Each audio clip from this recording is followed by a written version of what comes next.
ভাই আসসালামু আলাইকুম। ওয়ালাইকুম সালাম। জি ভাই, আমরা আসছি হলো আপনাদের এই ফসল দেখার জন্য। হ্যাঁ, জি বলেন।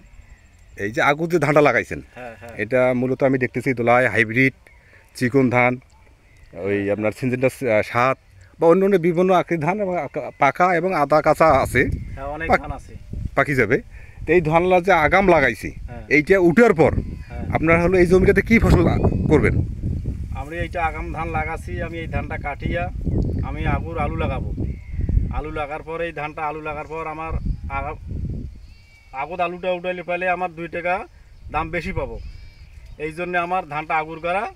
এই জন্য আমি ধানটা আগুর উঠে পাইলে আমি আলুটা আগত উঠে পাবো। এই যে আগুর ধানটা মানে আপনারা লাগাইছেন, হ্যাঁ হ্যাঁ, এই জি এই এই ধানটা হলো অল্প সময়তে হয়। হ্যাঁ, এই জি। ধানটা হচ্ছে আপনার আসলে মূলত ফলে কত করিয়া। ফলে ফলে এলে মোটামুটি ভালোই ফলে। আর 17, 18, 20 মন করে আসে। এই মৌসুমেও আসে 17-18 আসে মন আসে করিয়া। 18, 20 মন করে আসে। আমাদের গতবারও আবাদ করছি ওইরকম আছে। এবারও আল্লাহ চায়, আশা করি এবার ভালো হবে আরও। জি, আপনাকে অসংখ্য ধন্যবাদ। অনেক অনেক ভালো হয়েছে এই মৌসুমের ধান।